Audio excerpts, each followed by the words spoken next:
দেশের আইনশৃঙ্খলা পরিস্থিতি স্বাভাবিক রাখতে সাবেক প্রধানমন্ত্রী ও আওয়ামী লীগ সভাপতি শেখ হাসিনা সহ ফ্যাসিবাদী দলটির নেতা এবং অন্য কারোর সম্পত্তিতে হামলা না চালানোর আহ্বান জানিয়েছেন অন্তর্বর্তী সরকারের প্রধান উপদেষ্টা অধ্যাপক ডক্টর মোহাম্মদ ইউনূস। শুক্রবার প্রধান উপদেষ্টার প্রেস উইং থেকে পাঠানো অন্তর্বর্তী সরকারের এক বিবৃতিতে এর তথ্য জানানো হয়। বিবৃতিতে উল্লেখ করা হয়, শেখ হাসিনার পরিবারের সঙ্গে সম্পৃক্ত সম্পত্তি এবং আওয়ামী লীগের নেতাকর্মীদের বিরুদ্ধে আর কোনো হামলা হবে না তা নিশ্চিত করতে হবে। এই হামলা মানুষের ক্ষোভের বহিঃপ্রকাশ উল্লেখ করে প্রধান উপদেষ্টা বলেন, যেসব ব্যক্তি সম্পত্তির উপর হামলা চালিয়েছে তাদের ক্ষোভ বোঝা যায়, কারণ তারা এবং তাদের আত্মীয় স্বজন শেখ হাসিনার শাসনামলে বছরের পর বছর ধরে নির্যাতনের শিকার হয়েছে। তিনি বলেন, এগুলো তাদের এতদিনের ক্ষোভেরই বহিঃপ্রকাশ। সরকার তাদের এই অনুভূতিকে বুঝতে পারছে।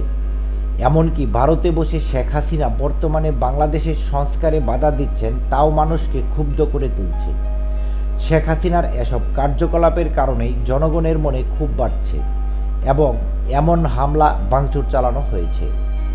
সরকার এই ক্ষোভের বিষয়টি উপলব্ধি করছে, কারণ নয়াদিল্লিতে আশ্রয় নিয়েও হাসিনা তার উগ্র কর্মীদের সংগঠিত করার চেষ্টা চালিয়ে যাচ্ছে, যাতে তার শাসনের নিপীড়ন থেকে বাংলাদেশ পুনরুদ্ধার হতে না পারে। তবে এই পরিস্থিতি বোঝার পরেও সরকার দেশবাসীকে আইনের প্রতি শ্রদ্ধাশীল থাকার আহ্বান জানিয়েছে। উল্লেখ করে বিবৃতিতে বলা হয়, যাতে বিশ্ববাসীর সামনে প্রমাণ হয় আমরা একটি আইন শৃঙ্খলা মেনে চলা জাতি। বিবৃতিতে উল্লেখ করা হয়, আইনের শাসনের প্রতি শ্রদ্ধাশীল থাকা নতুন বাংলাদেশের অন্যতম বৈশিষ্ট্য, যেখানে অন্তর্বর্তীকালীন সরকার দেশবাসীকে সঙ্গে নিয়ে ফ্যাসিবাদী শাসনের পুরনো বাংলাদেশ থেকে বেরিয়ে আসার জন্য কাজ করছে। বিবৃতিতে আরও বলা হয়, আসুন বাংলাদেশের জনগণের নিরাপত্তা ও স্থিতিশীলতাকে হুমকির মুখে না ফেলি। আইনের প্রতি যে কোনো অবহেলা নাগরিকদের জীবন ও সম্পত্তিকে ঝুঁকির মুখে ফেলে। অধ্যাপক ইউনূস বিবৃতিতে বলেন, যারা জুলাই গণ অভ্যুত্থানের মাধ্যমে হাসিনা সরকারকে উৎখাত করেছে এবং স্বপ্নের বাংলাদেশ গঠনের পথে এগিয়ে গেছে, তাদের জন্য এটি অত্যন্ত গুরুত্বপূর্ণ যে দেশের মানুষ ও বিশ্বের বন্ধুদের সামনে প্রমাণ করতে হবে আমরা একে অপরের নাগরিক অধিকার ও মানবাধিকারের প্রতি শ্রদ্ধাশীল এবং আইন মেনে চলার ক্ষেত্রে প্রতিশ্রুতিবদ্ধ, অটল ও অবিচল।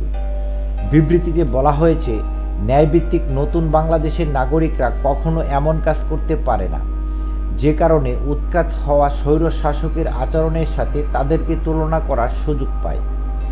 সরকারের আইনশৃঙ্খলা বাহিনী এ ব্যাপারে সজাগ রয়েছে উল্লেখ করে বিবৃতিতে আরও বলা হয়, সরকার দেশের আইনশৃঙ্খলা বাহিনীর সঙ্গে একযোগে কাজ করছে, যাতে আইনশৃঙ্খলা বজায় রাখা যায় এবং সকল বাংলাদেশির জীবন ও সম্পত্তি রক্ষা করা যায়। বিবৃতিতে সরকারের পক্ষ থেকে সতর্ক করে বলা হয়, দেশকে অস্থিতিশীল করতে কেউ যদি উস্কানিমূলক কর্মকাণ্ড চালায়, তার বিরুদ্ধে আইনশৃঙ্খলা বাহিনী কঠোর ব্যবস্থা নেবে। যদি কেউ শৃঙ্খলা বা নৈরাজ্য সৃষ্টি করতে চায়, বিশেষ করে সম্পত্তি ধ্বংসের মাধ্যমে, তাদের বিরুদ্ধে কঠোর পদক্ষেপ নেওয়া হবে। সরকার দায়ী ব্যক্তিদের বিচারের মুখোমুখি করবে বলে দৃঢ়তার সঙ্গে উল্লেখ করেন প্রধান উপদেষ্টা। স্বৈরশাসকের সহযোগী নেতৃবৃন্দ দেশকে পুরোপুরি ধ্বংসস্তূপে পরিণত করেছে উল্লেখ করে বিবৃতিতে বলা হয়, যতদিন দেশের মানুষ সতর্ক থাকবে এবং নিজেদের নৈতিকতা বজায় রাখবে, ততদিন তাদের ফিরে আসার কোনো সুযোগ নেই। বিবৃতিতে আরও বলা হয়, ফ্যাসিবাদীদের সম্পত্তির উপর যে কোনো হামলা তাদের জন্য একটি অজুহাত হয়ে দাঁড়ায়, যা তারা আন্তর্জাতিক দৃষ্টি আকর্ষণ করতে এবং তাদের মিথ্যা গল্প প্রচার করতে ব্যবহার করবে। বিবৃতিতে উল্লেখ করা হয়েছে, আমরা মানবতা বিরোধী অপরাধের বিচার করছি, সমগ্র বিশ্ব আমাদের পাশে রয়েছে। আইনশৃঙ্খলা পরিস্থিতির অবনতি হলে বিশ্ববাসীর কাছে ভুল বার্তা যাবে। বিবৃতিতে অধ্যাপক মোহাম্মদ ইউনূস দেশের আইনশৃঙ্খলা পরিস্থিতি স্বাভাবিক রাখতে দেশবাসীকে আহ্বান জানিয়ে বলেন, আমাদের স্বপ্নের বাংলাদেশ গড়তে হবে, যেখানে সকল বাংলাদেশী নিরাপত্তা ও মর্যাদার সঙ্গে বসবাস করবে। এজন্য সকলকে শান্তিপূর্ণ পরিবেশ বজায় রেখে উৎপাদনশীল কর্মকাণ্ডের মাধ্যমে ইতিবাচক পরিবর্তন আনতে হবে। এর আগে আরেক বিবৃতিতে সারা দেশে বিভিন্ন প্রতিষ্ঠান ও স্থাপনায় ভাঙচুর, অগ্নিসংযোগের চেষ্টা শক্তভাবে প্রতিহত করা হবে বলে জানিয়েছেন অন্তর্বর্তী সরকার।